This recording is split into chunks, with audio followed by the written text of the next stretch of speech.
Hello दोस्तों, आज के क्लास में हम लोग स्टार्ट कर रहे हैं फ्यूल एंड इंडस्ट्रियल गैस के बारे में हम लोग पढ़ रहे हैं। ये दूसरा लेक्चर है। इससे पहले हम लोग जो है ऑक्सीजन एंड नाइट्रोजन इसके प्रोडक्शन के बारे में हम लोगों ने देखा था कि किस प्रकार के लॉग मेथड के द्वारा ऑक्सीजन और नाइट्रोजन को तैयार किया जाता है। आज के क्लास में हम लोग देखेंगे प्रोडक्शन ऑफ हाइड्रोजन। सर ये चीज़ हमने थंबनेल में देख रखा है, कोई बात नहीं, मैं फिर बोल देता हूँ। तो फिर से वही बात जो हम लोग हमेशा से बोलते आ रहे हैं, टेक्नोलॉजी ऑफ इनऑर्गेनिक केमिकल्स हम लोग पढ़ रहे हैं, जो कि केमिकल इंजीनियरिंग का एक सब्जेक्ट है। ये लेक्चर उन स्टूडेंट के लिए है जो सेमेस्टर का एग्जाम देने वाले हैं। तो हम लोग सबसे पहले हाइड्रोजन का प्रॉपर्टीज देखेंगे। इसका मोलिकुलर वेट, सर क्या बात कर रहे हैं, 2 होता है, सबको पता है। ये पीरियोडिक टेबल का पहला एलिमेंट है। कौन नहीं जानता है? नहीं जानता है तो ये बॉइलिंग पॉइंट नहीं जानता है मेरे दोस्त। हाइड्रोजन का बॉइलिंग पॉइंट जो है ना, -252.9, ऑलमोस्ट 253, -253 डिग्री सेंटीग्रेड इसका बॉइलिंग पॉइंट होता है। अब सोच लो 0 डिग्री सेंटीग्रेड पे वाटर आपका आइस में बदल जाता है।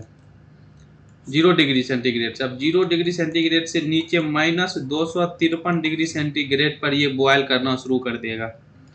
ये बॉयल करना शुरू कर देगा -253 डिग्री सेंटीग्रेड। क्यों? क्योंकि हाइड्रोजन आपका एक गैस है। हाइड्रोजन आपका क्या है?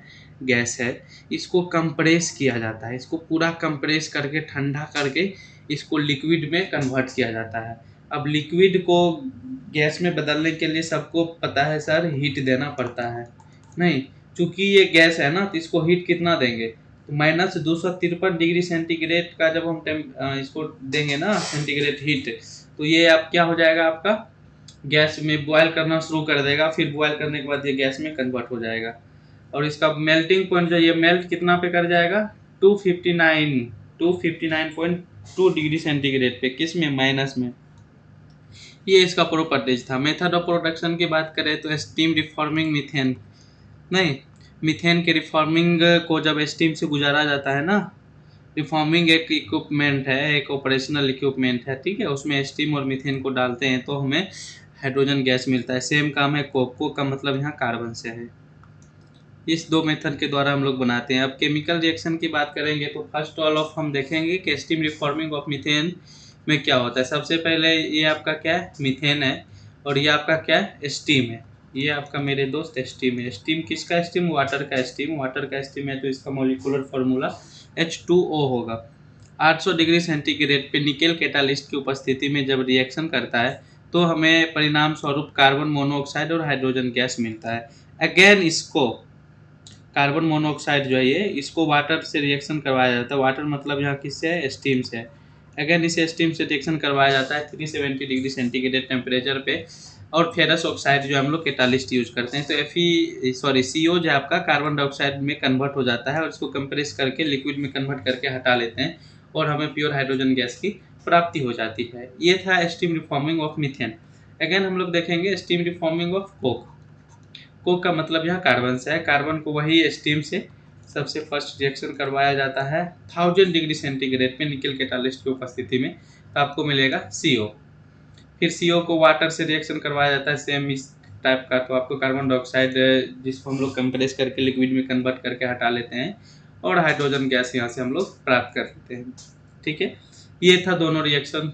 आई होप आप लोग को समझ में आ गया होगा, क्योंकि सर रिएक्शन में कुछ है नहीं। अब हम लोग फ्लो डायग्राम देखेंगे। फ्लो डायग्राम जो है हम लोग जो पढ़ रहे हैं प्रोडक्शन ऑफ हाइड्रोजन, इसमें हम लोग फ्लो शीट के द्वारा आप समझेंगे कि किस प्रकार इसका प्रोडक्शन किया जाता है। सर फ्लो शीट को थोड़ा सा शॉर्ट कर लो, ये बहुत बड़ा है, इसको जूम आउट कर लो, थोड़ा सा कर लो सर। चलो मैंने कर दिया। आगे हम लोग देखेंगे। देखिए ये आपका फीड है। फीड का मतलब यहाँ पे आप लोग का जो है वो रखा हुआ रहेगा, सारा इक्विपमेंट जो जो बनाने के लिए लगता है। तो इसका रॉ मटेरियल की बात करें अगर हम लोग, तो रॉ मटेरियल क्या क्या हो सकता है आपके अनुसार? यदि मीथेन से बना रहे हैं तो आपका रॉ मटेरियल क्या चाहिए? मीथेन चाहिए। और क्या चाहिए? कैटालिस्ट में निकेल चाहिए और फेरस ऑक्साइड चाहिए, ठीक है, और स्टीम चाहिए। बस इतना ले लीजिए और इक्विपमेंट ये पूरा चाहिए। इतना ले लीजिए, आपका बन जाएगा।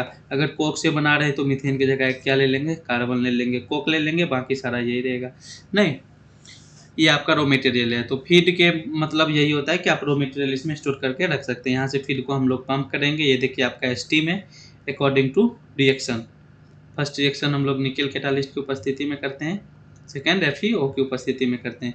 तो फीड का जैसे हम लोग फर्स्ट रिएक्शन यहाँ पे करवा चुके हैं, ठीक है। यहाँ से कैटालिस्ट की उपस्थिति में FeO प्रेशर 1 एटमॉस्फेरिक प्रेशर रखते हैं, स्टीम के साथ रिएक्शन करवाते हैं, नहीं तो यहाँ पे स्टीम रिफॉर्मिंग है। यहाँ पे रिएक्शन होने के बाद ये आपको क्या दे देगा, H2 और CO दे देगा। फिर इस H2CO को हम लोग जो है स्टीम के साथ रिएक्शन करवाते हैं।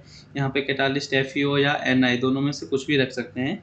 तो इसका रिएक्शन फिर इससे करवाते हैं। तो CO जो है रिएक्शन करने के बाद, स्टीम के साथ रिएक्शन करने के बाद CO2 और H2 में कन्वर्ट हो जाता है। CO2 को हम कंप्रेस और कूल करके ठंडा कर लेते हैं। जैसे इसको ठंडा करेंगे, कूल कंप्रेस करेंगे, CO2 आपका लिक्विड में कन्वर्ट हो जाएगा, लिक्विड में कन्वर्ट होगा और H2 आपका गैस का गैस ही रह जाएगा। क्योंकि ये गैस है तो ये उड़ जाएगा, ये लिक्विड है तो सेटल डाउन हो जाएगा। तो ये गैस जो उड़ता है इसको हम लोग स्टोर करके रख लेते हैं। यहाँ से जो गैस मिलता है वो 95 से 98% फ्योर होता है। फिर से यदि समझना चाहे तो कुछ नहीं है, फर्स्ट स्टेप में देखिए ये फीड है, यहाँ से आपका जो मीथेन है CH4, इसका रिएक्शन करवाया जाता है। यहाँ पे कैटालिस्ट FeO रखा जाता है या इसकी जगह पे हम लोग Ni भी ले सकते हैं। इसका रिएक्शन करवा दिया मीथेन का, इसके साथ रिएक्शन करते ही आपका क्या मिलता है स्टीम रिफॉर्मिंग में। तो रिएक्शन करने के बाद आपको H2 और CO मिलेगा। फिर इसका रिएक्शन आप किससे करवाएंगे, स्टीम से अगेन रिएक्शन करवाएंगे। टेम्परेचर 370 डिग्री सेंटीग्रेड रहेगा तो आपको हाइयर H2 और CO2 गैस मिल जाएगा। इसको कंप्रेस करेंगे। कंप्रेस किसका किया जाता है सर, CO2 को कंप्रेस किया जाता है। कंप्रेस करने के बाद ये लिक्विड में कन्वर्ट हो जाता है और हाइड्रोजन गैस अलग हो जाता है यहाँ पे। तो हम लोग फिल्टर हाइड्रोजन गैस को स्टोर करके रख लेते हैं। ये था इसका प्रोडक्शन ऑफ हाइड्रोजन का प्रोसेस डिस्क्रिप्शन। छोटा सा है, कुछ है ही नहीं सर, समझ गए हैं। यदि आप लोग को समझ में आ गया है तो फ्यूल एंड गैस इंडस्ट्री का नेक्स्ट लेक्चर हम लोग जो वाटर गैस है बहुत ही जल्द ये लेके आने वाले हैं। प्रोडक्ट